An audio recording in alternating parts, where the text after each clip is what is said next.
Yes Saan ka po. mas nahirapan mag-aral for? Yung bar dito o sa Pilipinas kung saan nag-top 10 ka? Oo. Honestly, mas nahirapan ako sa Philippines.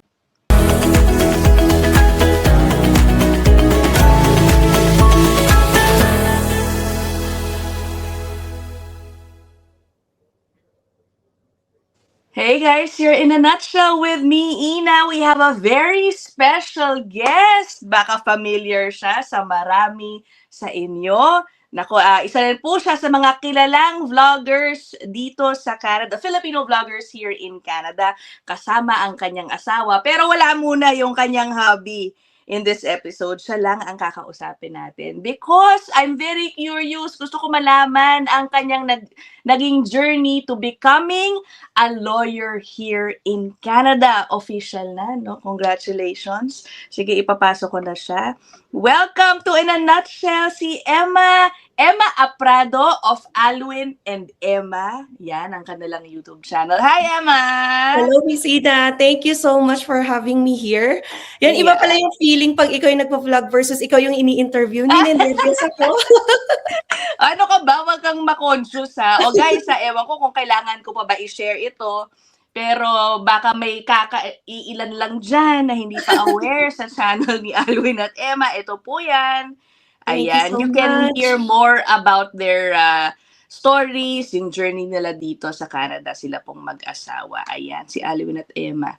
Okay, hold on. Out ko muna to. Okay, congrats, Emma. Thank you so much. Oo nga. It took Emma more than 3 years since they arrived here in 2022. Yes. Okay. Yes. Mula ba nang dumating ka dito, Emma, parang nag-umpisa ka na agad, tinrabaho mo na yung pagiging abogado mo dito? Honestly, hindi pa talaga. Ang only thing lang na nagawa ko before coming to Canada is isubmit lang yung transcript of records ko sa Federation of Law Societies of Canada to have it assessed. Kasi curious lang ako kung ano ba yung gagawin ko. Kaya hindi ko alam kung paano makukuha ulit yung profession na iniwan ko sa Philippines. So, ang ginawa ko lang, first step is assessment. And then kasi international student ako So, I took legal assistant diploma program dito sa SAIT. And then, initially first year, yun talaga yung focus ko. Wala akong ginawa, nothing to take another step towards pag-reach sa goal ng becoming a lawyer dito naman sa Canada. Oh, wow. Pero grabe, ang galing, diba? By the way, so dito in Canada, they don't usually call people attorney, diba? Yes. Ang official title dito is, ano nga ba? Barrister and solicitor. Yan. Oh, barrister and solicitor. But people don't call each other like Solicitor Emma or Solicitor Aprado, yung mga ganyan, ano? No, first name basis lang. And then even my boss, I call him on his first name basis. So wala tayong mga title dito sa Canada. Okay. Oh, so at what point, Emma, no, na naisip mo pala na, sige, i-pursue ko na to. Guys, by the way, para sa mga hindi lang nakakaalam, si Emma, so abogado po siya in the Philippines. Hindi po siya birong kung sino-sinong abogado doon. She was actually top 10 sa, paano ko ba sa tamang sabihin? Isa sa mga bar top-notchers, top 10 siya nung 2017 bar. Right? O iniwan niya yun, akalain mo, nakakuha na siya ng trabaho sa isa sa mga malalaking law firms back in Manila. She left that for Canada. At according to her, no, hindi pa niya iniisip initially maging abogado. What changed your mind? Emma, na i-pursue na? Maybe along the way, parang inisip ko na lang kasi nung nakuha ko na yung assessment from the Federation of Law Societies, nakita ko, wow, ang daming exams pala na kailangan i-take. So, 8 exams and then 1 course. So, parang technically siyam. Sabi ko, kung hindi ako mag-uumpisa, laging nasa isip ko lang, what if? Parang ganon. So, inisip ko, sige, I'll take 1 subject at a time. Kaya during the time ng parang somehow sem break ko, kakatapos ko lang ng first year ko sa Legal Assistant Diploma Program, that's the time that I decided, sige na nga, mag-take ako pa isa-isa ng exam para rin nagmo-move ako towards that licensing. So, yun, pa isa-isa, na-challenge ko yung 8 and then natapos ko din yung isang course in 6 months. Yan, habang Grabe. nag-legal assistant diploma program ako. Oo, tsaka guys, ang gusto ko sa nangyari kay Emma, you weren't really exposing what you were doing, na 8 exams pala siya. And that you were doing it while doing content on YouTube and then going to school. Was it a conscious decision na, "Ay, hindi ko muna sasabihin ano itong ginagawa ko"? Oo. Iniisip mo Ayan. talaga na ayaw mong i-announce muna na ginagawa mo yun? Yeah, definitely. Hindi ko po siya decide na na i-discuss talaga sa vlog kasi sabi ko, what if hindi ko, maisipan ko along the way na this is not for me, parang ganun, at least hindi ko siya na-share to everyone and some people would na nag-expect na sila na ito na pala yung path ko, tas along the way hindi ko pala pinursu. So I kept it private na lang. So, Oo. come what may, kung ano yung maging final na dito, path, doon ko na lang i-share whether maging paralegal ako, kasi legal assistant diploma program yung tinake ko, or along the way, yun nga, mapusuan kong i-challenge talaga yung pagiging lawyer dito sa Canada. No, I think you made the right decision. Ang hirap, alam mo naman dito, no? I mean, you're on social media, when you Yes. tell everybody your plans, nako po, ang daming mga kontra, ang daming nega, ang daming masasabi. So, I guess it worked out for you. So, kamusta, Emma? Yung assessment mo, ito para sa mga baka abogado rin back home in the Philippines who might want to pursue being a lawyer here, a barrister, solicitor. Yung assessment, how was it? May kulang ba na subjects? Oo. Yes. So yan, with the assessment kasi, isasubmit mo through the school yung transcript of records mo, and then they will be the one to say kung kailangan mo bang pumasok ulit sa law school or kailangan mag-take ka ng a couple of exams or mag-take ka ng certain program. So sa akin, ang assessment is yun nga, to take the 8 exams and then the 1 course. May mga other graduates, for example, meron akong kakilala from India, sila 5 subjects lang. Meron namang from Brazil, hindi pinag-take ng exam pero nire-require sila na to go back to school. So iba-iba talaga yung assessment. Depende kung saan ka nag-law school, ano yung type ng studies mo, kasi pwedeng i-assess nila whether online ba yan or in person. So dumadagdag yung pwede nilang i-require sa'yo to become a lawyer here in Canada, and depende how you took your law school. I see. And would you know, sa Pilipinas, depende pa rin siya kung saan kang law school nag-graduate minsan. Iba-iba rin. Baka lang may kakilala kang ibang nag-abogado dito, iba-iba rin yung naging assessment sa inyo at Pero i-require. commonly sa amin, since I've met a couple of Filipino lawyers na common yung like 8 subjects. Kasi yung 1 course na additional, kasi legal writing and research yon, naging effective lang siya when 2024 or 2023. So yung mga nauna sa akin, I guess, walang additional course na ni-require. So 8 subjects lang sa kanila. I mean yun, 8 subjects to take. I see. Okay. Sinabay mo yun dun sa diploma program mo? Yes. Sinabay Grabe, ko siya.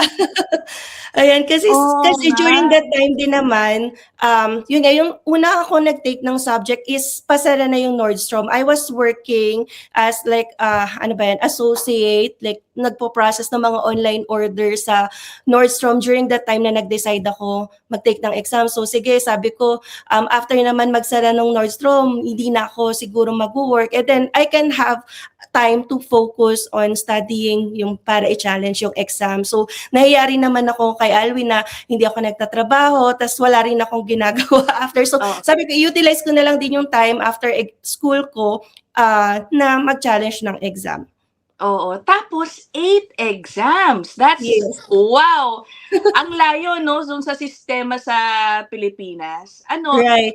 How did you also review for it, Eddie? Parang bagong aral na naman yun, ano? Yes, tama. So, yung 8 exams yun, ma-mention ko na lang din. So, it's composed of, yun nga, foundations of Canadian law, constitutional law ng Canada, administrative law, criminal law, professional responsibility, property torts, and contracts. So, walo yun.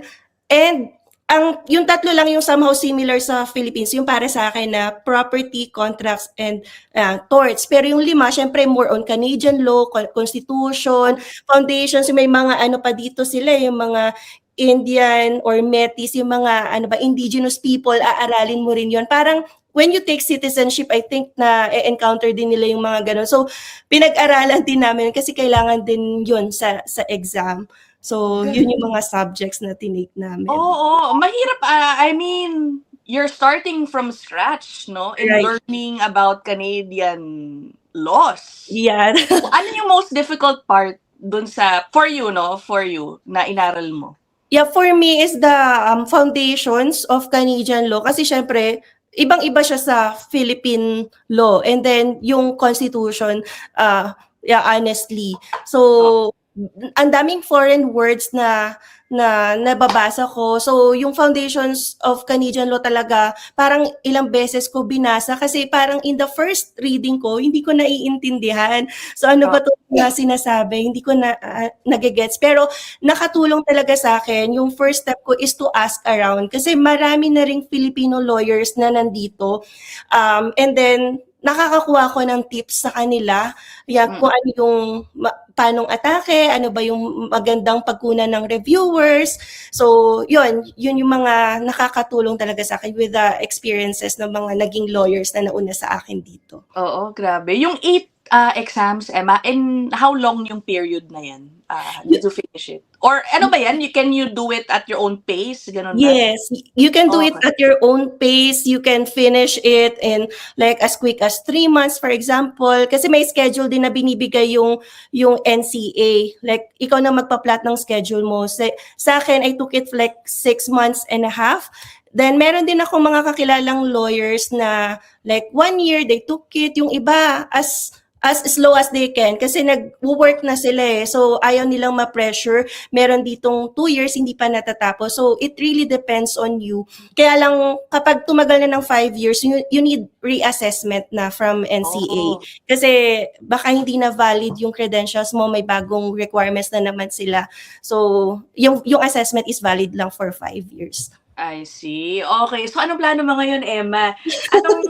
Ano ba dito? Anong specialty ang ipupursue mo? May ganun ba? Tsaka, can you explain to us, no? Ano ba yung ginagawa mo bilang abogado? Ano bang mga cases, kumbaga, ang ginagawa mo when you were in Manila? And then, now here in Canada, what do you see yourself pursuing? Yes. So, back in the Philippines, I'm in the corporate department. So, I was doing yung mga banking, intellectual property, immigration, yung mga real estate concerns. Basta hindi siya litigation kasi divided yung firm namin for litigation and then other corporate matters. So, doon ako sa corporate. So, I do not like appear before court, yung mga judges doon sa Philippines. So, dito naman sa Canada, yan, when I entered the law firm, more on personal injury yung specialty ng mga employers ko. That's why nandun din yung practice ko.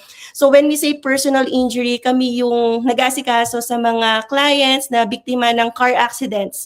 Yan, kung meron silang like cases also for dog bites or slip and fall accidents. So we are the ones assisting them to get like proper compensation for the damages that they have sustained. So tinutulungan namin sila makakompensate for pain and suffering, loss of income, loss of housekeeping opportunities, yung mga loss of like even earning potential in the future. So we will be claiming that during the settlement or negotiation. So, yun yung current practice ko. So, McDonald's Evolve is my employer and yun yung field niya, personal injury. But, as we go along the way, napag-uusapan namin to add certain like fields like immigration, Yan, okay. wills and estate, and yeah, etc. along the way. But yeah, basically our firm is heavy on personal injury. Oo, hindi. Alam mo, napansin ko, Emma, halos sobrang dami. Kapag merong ads na mga law firms, most of the ones I see are for that. Yung mga personal Oh. injury, yan ba talaga pinaka-common type of practice? Yung mga may billboards, halos lahat sila mga ganyan. Yeah, one of the common talaga na field to, and then easier to start, I guess, and then kasi you will do in your every little way talaga and own way kung para hindi siya mag-proceed sa court. So you will do your best of your ability na i-represent your client to get the settlement already. And ito kasing field na to, we operate on contingency fee basis, meaning hindi kailangan magbayad agad ng client. So, kung meron lang makuwang settlement later on, doon kami mababayaran on a certain percentage.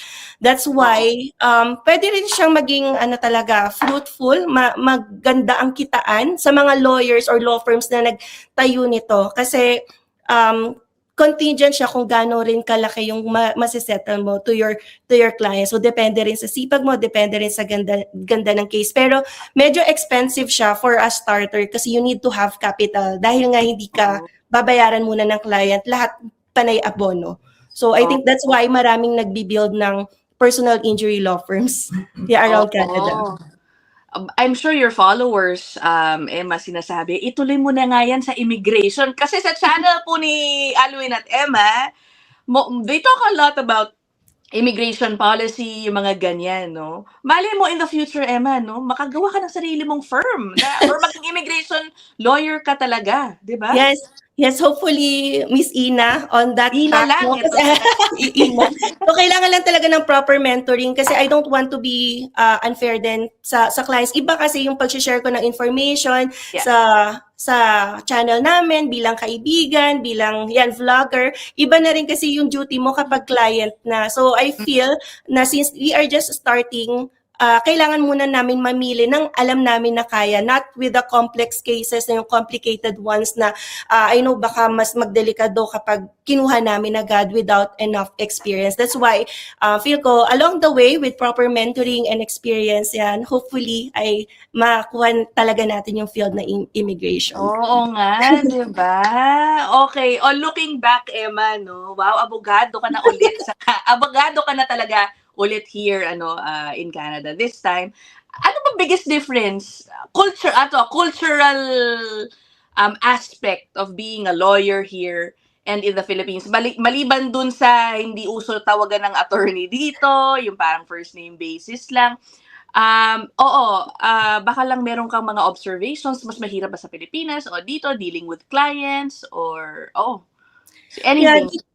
Dito na nakita ko, although kasi I just work in like 3 firms. So I cannot tell kung ano talaga yung like main difference like all in all, but with my experience, I think mostly they respect the time talaga. So kung 5 uwian or 7 or 8 p.m. So that's it. You could go home. But in the Philippines, way back, syempre na-experience ko, start as a starter, associate, syempre ikaw yung pinakabata, hindi ka dapat umuwi agad before your bosses. Kasi you need to finish a lot of tasks and ikaw yung inaasahan na gumawa ng starting document. So, I experienced din, syempre, umuwi ng 9 p.m. Depende rin, hindi naman all the time.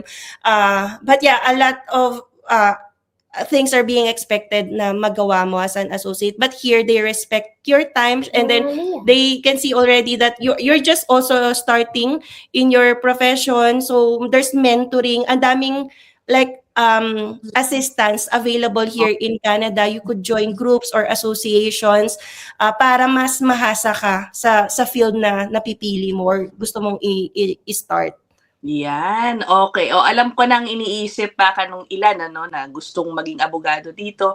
May PR pathway ba? In demand ba ang Hindi ko rin alam. In demand ba? Priority job ba ang lawyer?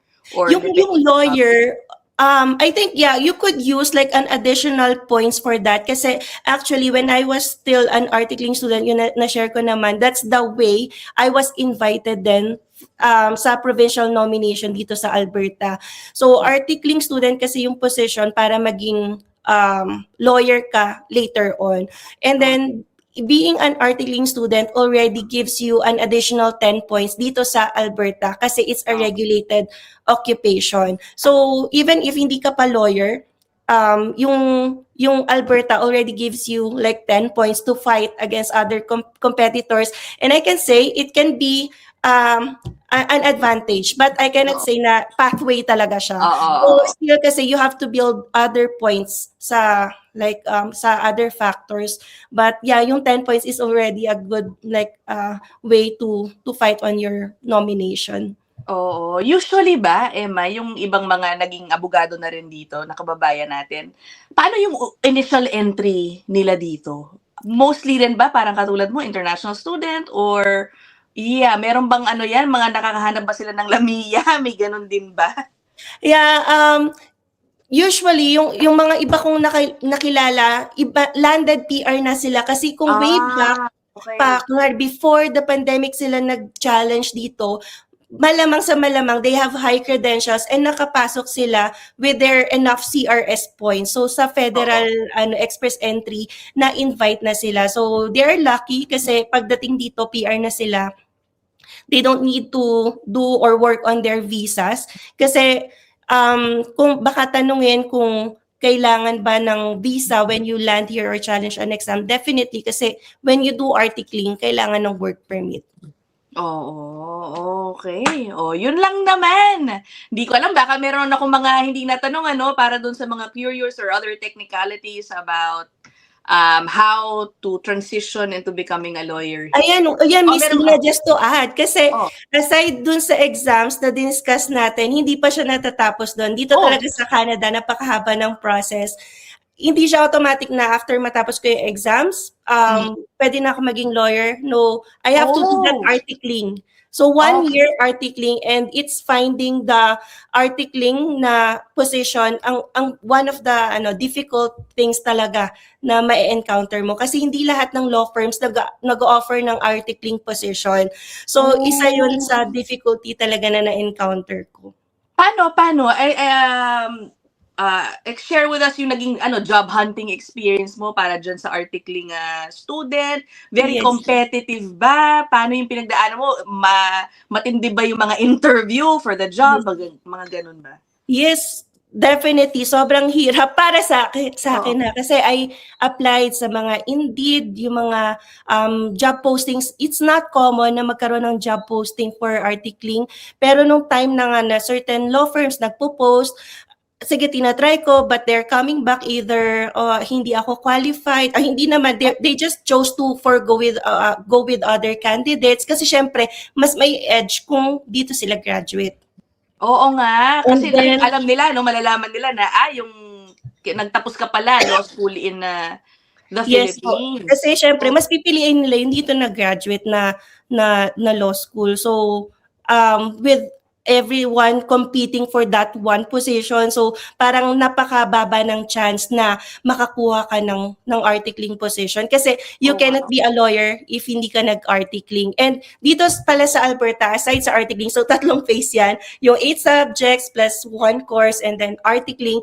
And then together with that, I have to take CPLED.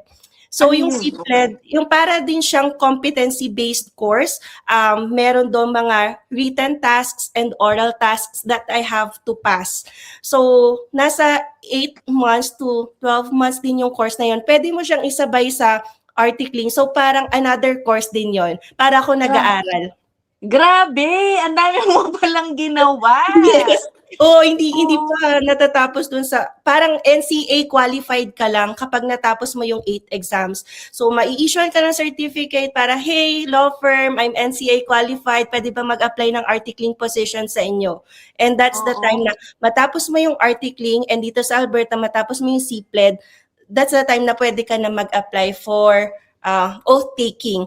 I understand sa Ontario, wala silang CPLED pero meron silang bar exam. So, in Ontario, you do the articling and you do bar exam. Dito sa Alberta, I have to do articling and then CPLED, which is around $6,000. So, depende na lang kung gusto ng employer or willing yung employer i-shoulder yon para sa'yo or kung hindi i-shoulder yun ng employer mo, you have to pay it on your own. Wow! Alam mo, I think that's one of the biggest differences, no? Becoming a lawyer here and in the Philippines. Sobrang haba. Grabe pala yung steps dito, no? Yes po. Although dito sa Canada, they allow foreign nationals to challenge and become a lawyer.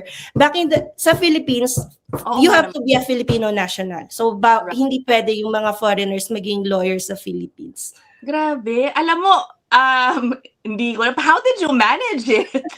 Ang dami mo palang ginawa, di ba? Siyempre, guys, no, mommy rin si Emma. Yes. Pinaalagaan niyo si Zion. Alam niyo naman dito, guys, napakamahal ng ng nanny, daycare. I mean, can you give us your routine?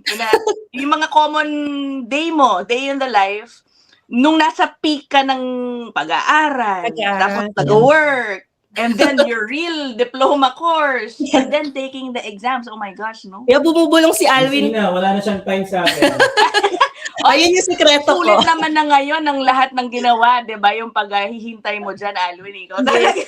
Grabe, yung during the time, syempre hindi kami gumagala. I spend yung weekends talaga reviewing. And then, nagpapasama ko kay Alwin sa mga library to print yung mga reviewers ko. Kasi, yung 8 exams initially for NCA, open book yon. Pero kasi wala akong panlaban kung hindi ko napiprint yung mga reviewers. So, buti na lang merong free printing dito per person, 50 pages. So, I utilized it to print the reviewers na I'm using. And then, yun, pumupunta kami ng library. Doon ako nag-aaral. Or minsan, pag magulo na si Zion, uwi na lang kami ng bahay. Tapos doon ako mag-aaral. And then, while Alwin is doing 2 jobs during that time. Oh my gosh, ano. So ngayon, maluwag-luwag na, Emma. Maluwag-luwag na. Nakakahinga na. Kaya pag nayayaya for camping, nakakasama na. Pwede na kayo mag-date ulit ni Alwin. Pwede na. Wala na siyang marereklamo. Ayoko na, nakakasawa na. Oo, grabe, no? O ngayon, binabalikan mo na lang yung mga araw na yun, Emma, no? Yes. Yeah, so worth it ba? How long bali yung buong proseso? 6 months and a half plus working. Sabihin mo na a year, ano ba, tama? Yeah, like 1 year, 6 months and a half. So basta less than 2 years siya. Ina. Ang year is Ina, oo. Oo nga, wag mo nga akong image. Yeah, pero yung iba, meron akong friend from UST rin na ginawa niya lang yan for 1 year kasi back in the Philippines nga, nag-challenge na siya ng NCA exams. You could do that but even you're in the Philippines kasi online lang naman yung exam. But again, you have to have your strategy. Paano ka pupunta dito? Luckily, yung friend ko na yon landed PR siya when he came here. That's the time kasi na okay pa yung like pagpunta dito, hindi pa ganun kahirap. So, yun, ako yung way ko is yun nga, through international student. That's the way I went. So, even if you're doing your NCA exams, you have to work also on your visa. Like, para later on, makapag-articling ka na. So, ginawa niya lang yun within a year. Kasi articling na lang yung kailangan niya gawin. Yan, when he landed here. Last question na lang ako, no? Hindi ba nakaka-intimidate? Parang hindi ko ma-imagine, no? Parang mag-aaral ka tungkol sa mga batas ng ibang bansa. Alam mo yun, na totally different sa kinalakihan natin, yung kilala nating way of the law back home. Nung nag-uumpisa ka pa lang, parang, oh my gosh, ang hirap yata nito. Iba na naman ng... Ay, naku, masasabi ko talaga, Ina, sobra, every exam, parang tinatanong ko sarili ko, ituloy ko pa ba? Parang gano'n. Kasi nagda-doubt talaga ako. As I've mentioned, hindi ko 100% parang goal maging lawyer. Although may curiosity ako, kaya ako nagpa-assess. So parang may time din talaga na ang hirap na exam, drained ako, parang doubtful ako kung makakapasa ako doon. So sabi ko, ituloy ko ba? Parang halfway na, sige na nga, isa ulit. Tapos, syempre, I'm not working, wala akong income noon after Nordstrom. So, yung lahat ng gastos ko, $550 yun per exam eh. So, I'm taking it out of my budget sa Philippines pa. So, sabi ko, worth it ba talaga to? Pero along the way, parang one step at a time lang, parang nagulat na lang ako, uy, tapos ko na, ganyan. Sige, Yeah. articling na lang pala, and next. So, ang mapapayo ko na lang talaga, take it one step at a time kasi yung process talaga is overwhelming. Parang iniisip ko, ang haba namang process dyan sa Canada. Pero, Oo. nakikita mo, ay, nandito na pala ako sa finish line, and that's it. Oo nga. Okay, well, congrats, Emma. You Thank you guys so deserve much. it. Oh, happy na ulit si Alwin. Papansinin mo na to. May time na sa family. Okay, oh guys, yun lang ano, kinamusta lang natin ang ating bagong barrister solicitor. Thank you so much. Emma. Thank you so much, Okay. Sis Ina. Oh, that is it for this episode. I-follow nyo rin si Alwin at Emma. Diyos ko, ewan ko, hindi nyo pa kilala yan kung kayo ay nanonood ng mga Buhay Canada vlogs. Thank you Okay. so much po. Well, and this, alam mo yung natanong, Emma? Yes, Saan ka po. mas nahirapan mag-aral for? Yung bar dito o sa Pilipinas kung saan nag-top 10 ka? Oo. Honestly, mas nahirapan ako sa Philippines. Mas mahirap yung bar exam. Sobrang dami ring talagang like law. Dito kasi, you have to read the materials. Pero the moment na alam mo yung concepts, you just remember where to search it kasi nga open book naman. Sa bar exam, hindi open book eh. So, may assistance somehow ako. That's why I print everything that I want. So, Open book pala dito? Wow! oh, diba? So, okay na rin siya somehow. Oh. I Yes. see, I see. Okay, yun na talaga, last na yun. Thanks, Okay. guys! We'll end this episode here. Thanks again, Emma. Bye! Thank you so much. Bye-bye.